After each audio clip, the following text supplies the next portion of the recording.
에베소서 5장 15절에서 21절까지 말씀 한 절씩 교독합니다. 그런즉 너희가 어떻게 행할지를 자세히 주의하여 지혜 없는 자같이 하지 말고 오직 지혜 있는 자같이 하여 그러므로 어리석은 자가 되지 말고 오직 주의 뜻이 무엇인가 이해하라.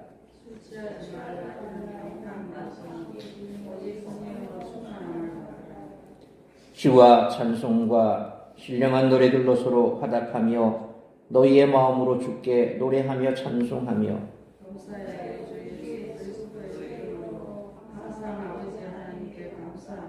21절 같이 읽습니다.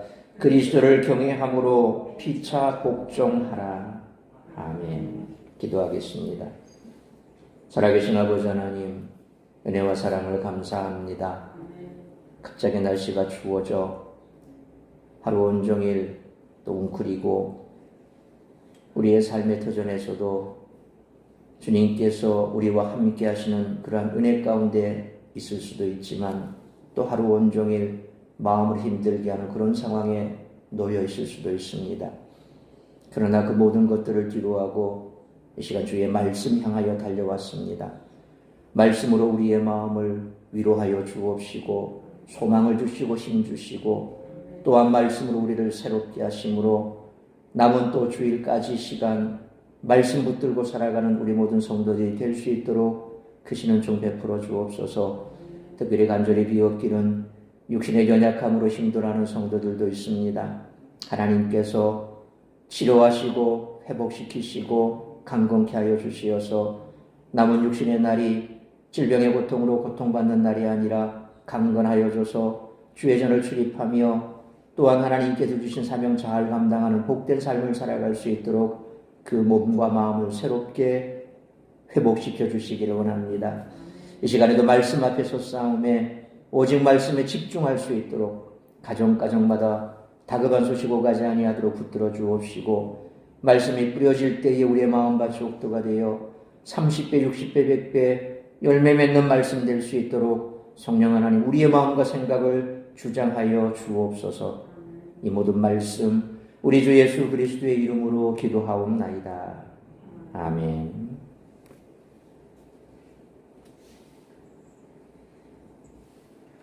바울은 4장 1절부터 시작한 교회 전체에 대한 권면을 오늘 본문에서 마무리 지으며 크게 두 가지를 강조합니다.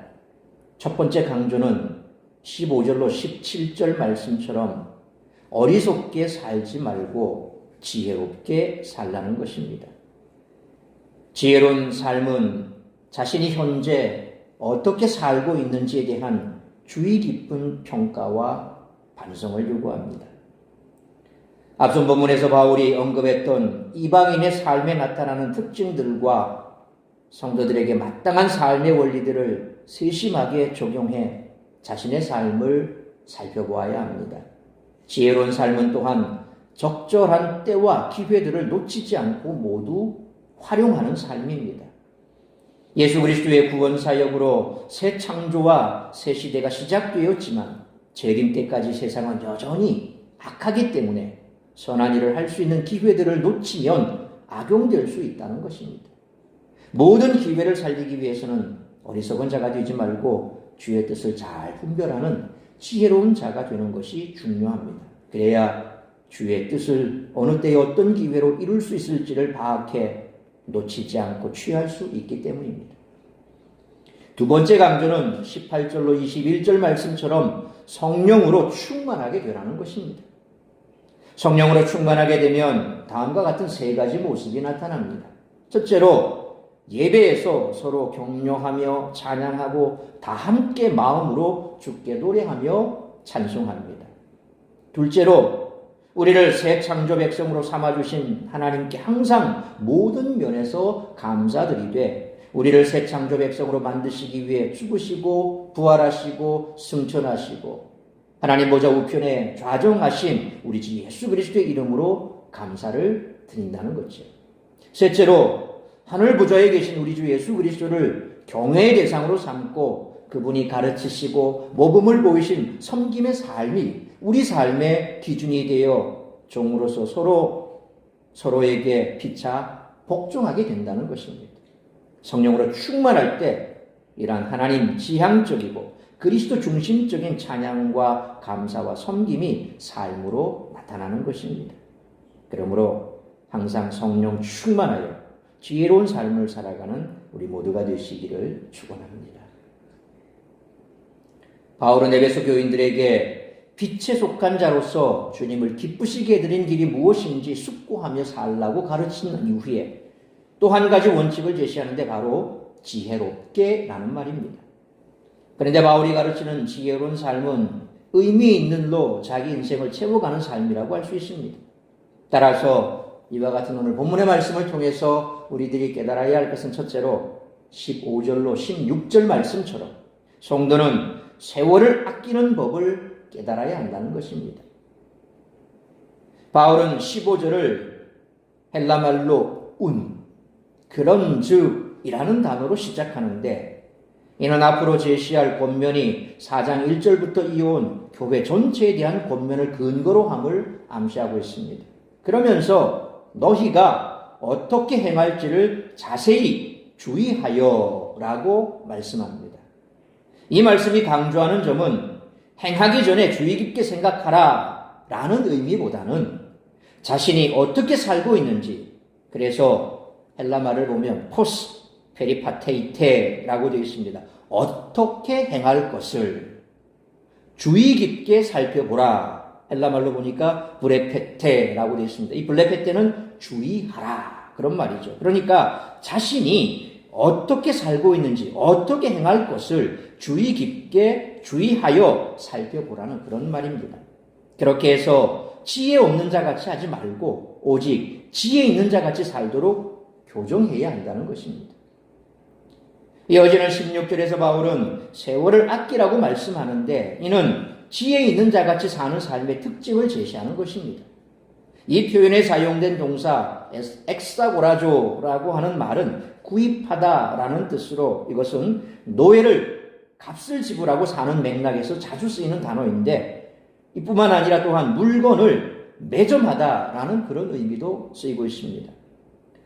사실 바울은 갈라디아 3장 13절 상반절에 그리스도께서 우리를 위하여 저주를 받은 바 되사 율법의 저주에서 우리를 속량하셨으니 라고 말씀합니다. 여기서 속량하셨으니 라는 헬라 말이 엑사고라센이라는 말이고 또 갈라디아서 4장 5절 상반절에도 율법 아래에 있는 자들을 속량하시고 여기 이 단어가 또 엑사고라세라고 하는 단어인데 이 말씀들처럼 이 엑사고라조라고 하는 단어를 사용해서 그리스도께서 율법의 저주에서 우리를 속량하셨음을 표현하는 거죠. 그러니까 값을 주고 노예를 사는 것처럼 예수의 십자가 피로 우리를 샀다 그런 의미가 되는 겁니다. 바로 엑사고라조라고 하는 말이 이렇게 값을 지불하고 마치 옛날에 노예를 값을 지불하고 사는 것처럼 그렇게 표현을 하고 있는데 이 바울의 신학에 있어서 이 속량이라는 단어가 이런 의미에서 사용됐습니다. 그런데 오늘 본문은 이 16절에서는 목적어가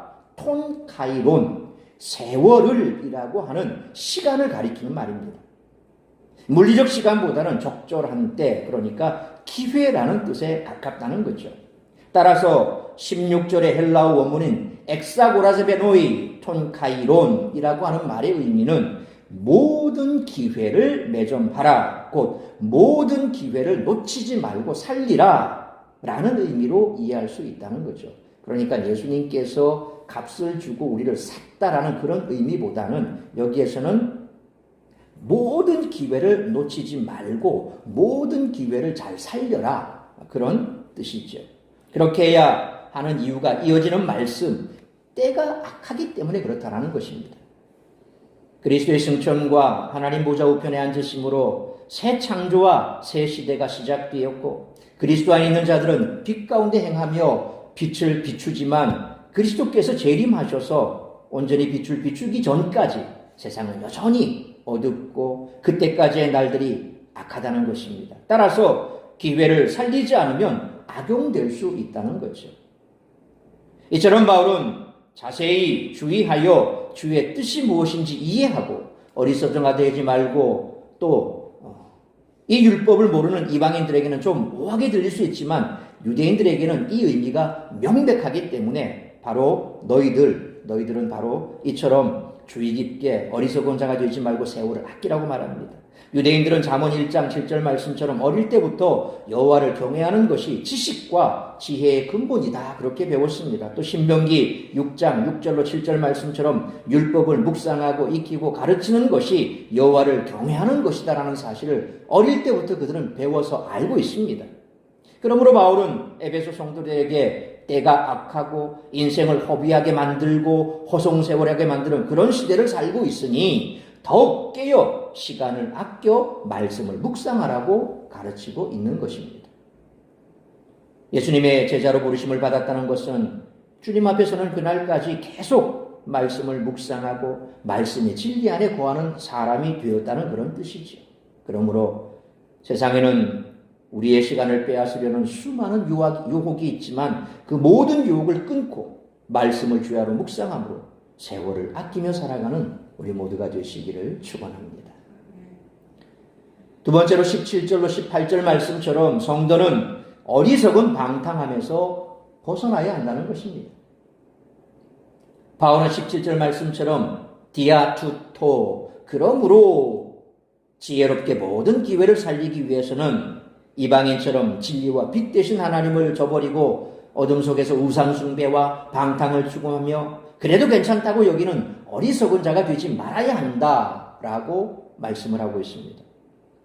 하나님을 인정하고 감사함으로 오직 주의 뜻이 무엇인가 주님이 이해해야 한다는 거지요. 주의 뜻을 이해해야 주어진 상황에서 그 뜻을 이룰 기회들을 분별하고 만들어낼 수 있다는 것입니다. 그렇게 해야 모든 기회를 살릴 수가 있다는 거죠.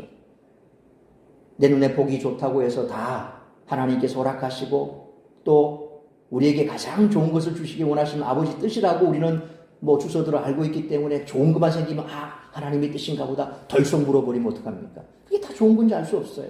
지금 내 입에 달고 내 삶에 좋은 것처럼 보이고 내 눈에 화려하게 보이고 그래서 그것만 있으면 참 행복할 것 같은데 실상 천사가 시꺼먼 옷 입고 뿔 달고 그렇게 나타나는 것이 아니라 광명한 천사처럼 온다 그랬지 않습니까?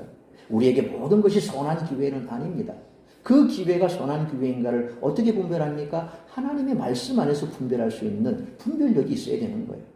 내 눈에 보기 좋고 먹기에 좋고 아름답다고 해서 다 좋은 게 아니죠. 화려한 버섯 중에서 독버섯이 있습니다. 먹으면 죽습니다. 보기에는 이뻐 보이고 화려해도 먹으면 죽는 거예요. 똑같아요. 마치 선악을 알게 하는 나무 열매를 동산에 심어놨는데 사탄이 꼬시니까 어떻습니까? 하와가 쳐다보니 보암직하고 먹음직스럽기도 하고 또 지혜롭게 할 만큼 담스럽더라 이렇게 있는 거예요. 평소에는 그냥 지나쳤어요. 아무런 상관없어. 하나님이 먹지 말라고 했고 아담에게 말한 그 말 하와도 들었거든요. 그러니까 다 알고 있어요. 먹으면 안 돼. 근데 평소에는 그냥 지나쳐서 저거 아니라도 먹을 게 많아요. 지천에 깔렸죠. 99%를 다 먹을 수 있어요. 그거 하나. 근데 사탄이 와서 꼬시니까 다 먹지 말라고 하더냐? 그 말에 아니 저거 빼고 저거는 만지지도 말고 먹지도 말고 정령 죽을 것이니까 그렇게 하라. 살짝이 또 말이 이상해져. 그러니까 사탄이 와서 꼬시니까 아니야. 먹으면 하나님처럼 돼. 그러니까 하나님은 못 먹게 한 거야. 하나님처럼 선악을 분별하게 돼. 실제 악이 없는데 선과 악을 구별할 이유가 뭐가 있습니까? 그렇죠? 선과 악을 구별할 이유가 없습니다. 절대 선의 경지입니다. 그런데 그렇게 되면 하나님과 같이 하나님처럼 너도 선이 뭐고 악이 뭐고 이걸 구별할 수 있는 그런 신적인 존재가 돼. 라는 말을 듣고 쳐다보니까 정말 그렇게 지혜롭게 할 만큼 담스럽더라. 이게 악한 거죠. 그러니까 우리 눈에 보이고 보기에 좋고 나에게 이것만 있으면 다 될 것 같지만 이걸 구별할 수 있어야 된다는 겁니다. 그렇게 해야 하나님의 뜻을 알아야 그게 진짜 기회인지 아닌지 분별할 수 있는 거죠. 이어지는 18절에서 바울은 술 취함과 성령 충만을 또 대조하고 있습니다. 술 취하지 말라라고 권면한 이유는 술 취함 가운데 방탕이 있기 때문입니다. 아소티아 이 방탕이라고 해석된 이 아수티아라고 하는 말은 무절제한 쾌락 탐닉과 무절제한 소비를 뜻합니다. 술 취함은 그 자체가 방탕함의 표현이고 또한 동시에 방탕을 부추기는 환경이기도 한 거죠. 바울은 술이 아니라 오직 성령으로 충만함을 받으라 그렇게 권면합니다. 술에 취해 술로 가득 차 있으면 술의 영향력을 받지요. 여기 술 한 잔씩 해보신 분 계십니까?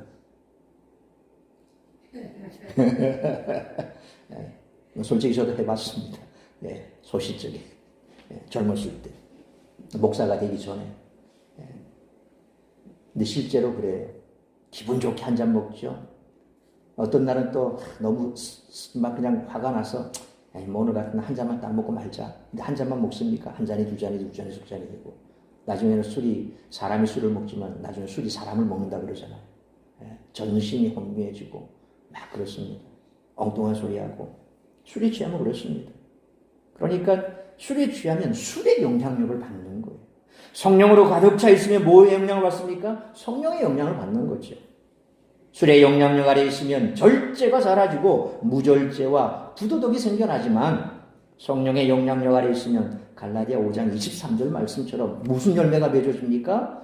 성령의 열매가 맺어지죠. 이 성령의 열매의 마지막 열매가 뭐라고 되어 있습니까? 절제라고 되어 있습니다.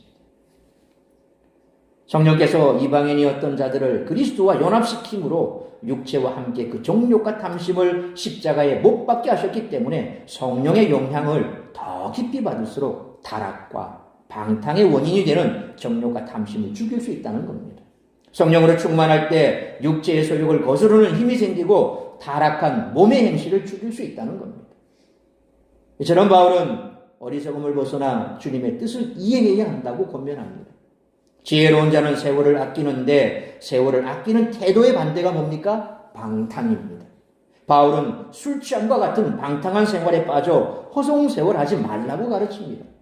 그리스도인은 주님의 뜻을 이해하려 하고 성령으로 충만함을 받고 그분의 인도하심을 따라 살아야 합니다. 세상 지식을 얻고 인맥을 쌓기 위해서는 많은 시간과 노력을 들이면서도 하나님을 알고 거룩한 교제를 나눈 데는 그야말로 짜투리 시간만을 들이는 성도가 참 많지요.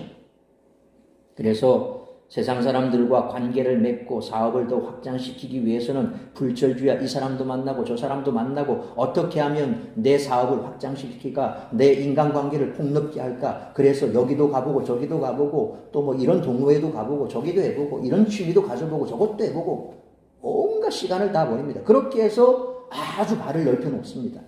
그러면 세상에서 뭔가 될 것 같죠. 그런데 세상 사람들은 그렇게 살아도 되지만 예수 믿는 사람들은 그게 방법이 아니라는 겁니다. 왜요? 하나님이 기뻐하는 방법이 아니거든요. 인맥이 없어도 하나님이 내 뒤에 백이 되어 주시면 된다는 거 아닙니까? 하나님께서 만나야 할 사람 만나게 하시고 하나님께서 일을 성사시켜 주시면 되는 거죠.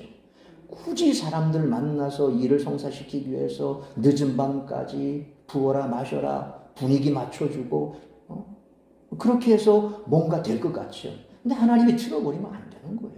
근데 안 될 것 같은데 하나님께서 하시면 된다 그러잖아요.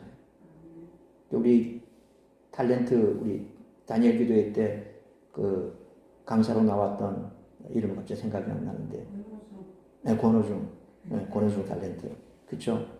해랑망탕한 삶을 살고 그냥 막 돈도 벌고 막 뭐 CF도 찍고 이래서 막 돈 벌고 할 때는 막 그러다가 이제 바뀌어서 술도 끊고 다 끊어야 되겠다라고 하고 무슨 광고입니까? 치킨 광고입니까? 거기에 술잔 들고 나오는 거 술은 안 됩니다. 콜라로 바꾸면 안 될까요? 네.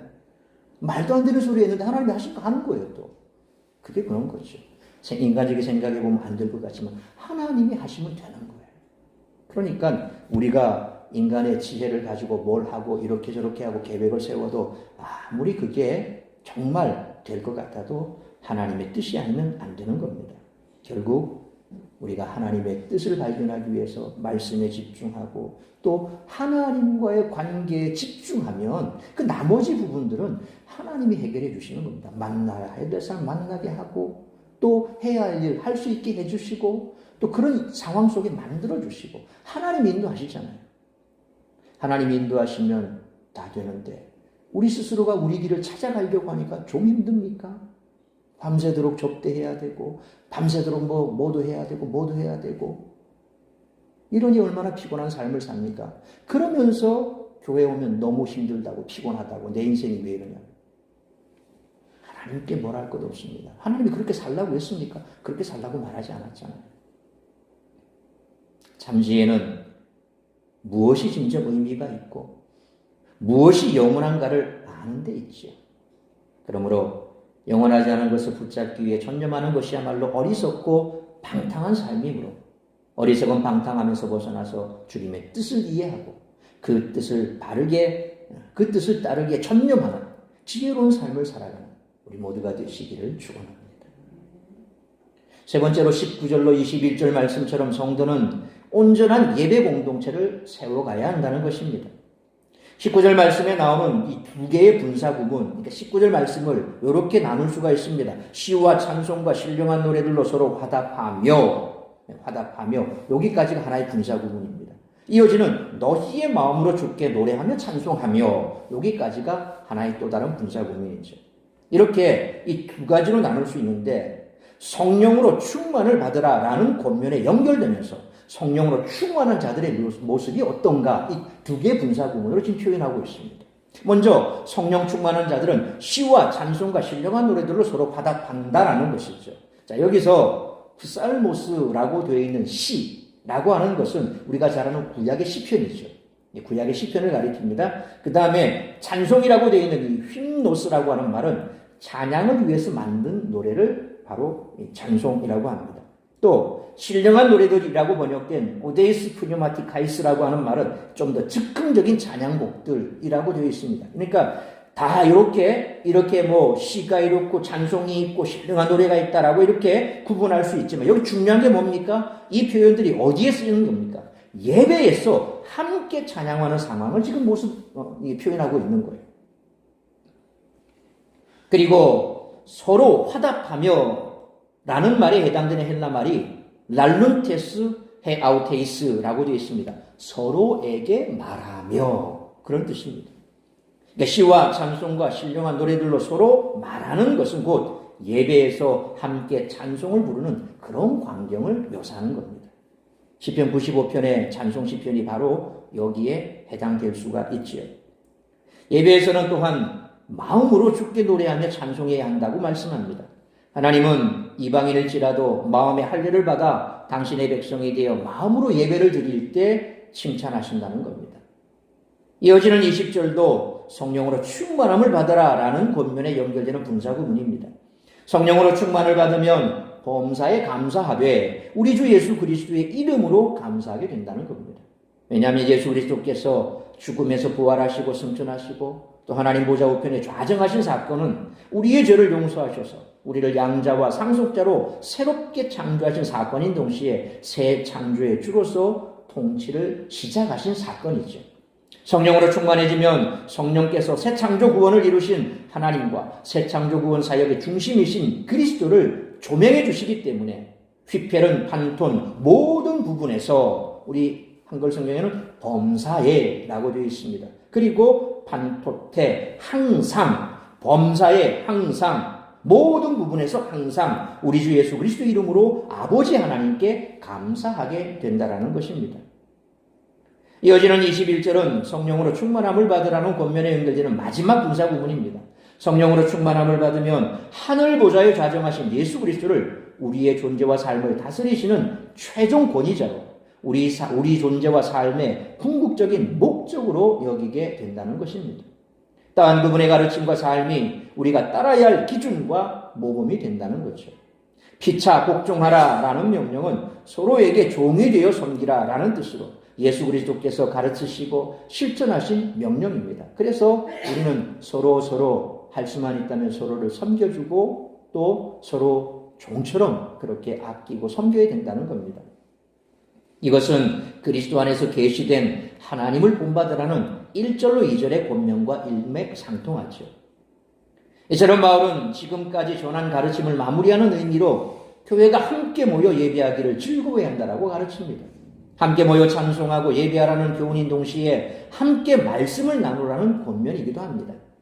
초대교회에서는 율법이나 시편을 가사로 삼아 노래를 함께 부르며 예배하는 경우가 많았습니다. 바울은 그렇게 함께 모여 예배하고 말씀을 묵상하다 보면 하나님을 전심으로 예배하는 공동체가 되고 서로 존중하며 피차 복종하는 관계를 이룰 수 있음을 알았다라는 것이죠. 성도들이 함께 모여 예배하고 말씀을 나누고 교제하는 시간을 갖는 것은 세상에서 영적 승리를 경험하며 살아가기 위해 반드시 필요하다는 것입니다. 여러분, 혹시 동창회 모임 같은 데 가보셨습니까? 동창회 모임 가면 빠지지 않는 게 뭡니까? 술. 그렇죠? 술 한잔 하시면 처음에는 아주 분위기가 화기하고 좋습니다. 옛날 과거도 나누고 이 얘기하고 저 얘기하고 그렇게 한 잔 두 잔 들어가다 서서히 취기가 올라오죠. 그러면 어떤 한 사람이 또 판을 깨는 얘기를 해버립니다. 그러면 이제 그 판 깨는 얘기 때문에 여기서 싸우고 저기서 싸우고 뭉성뭉성하고 난리가 납니다. 그러다가 나중에는 심하게 되면 주먹다짐까지 해버리죠. 그러니까 세상의 모임에 있어서 이런 유흥이 끼어들면 전혀 덕이 안 된다는 거죠. 근데 우리는 어떻습니까? 예수 믿는 사람들의 모임에는 찬송이 있습니다. 기도가 있습니다. 말씀이 있습니다. 그리고 서로서로 힘들 때 받았던 은혜를 말씀을 거울 삼아 거기에 비추어서 서로 또 나눕니다. 그러면 그 나눔 속에는 하나님의 은혜가 있고 그래서 지금 내가 만약 그런 일들을 겪고 있다면 나도 저분처럼 견디면 그렇게 승리하겠다. 거기에 또 도전이 되고 힘을 받습니다. 그러니까 끝까지 은혜롭게 되는 거죠.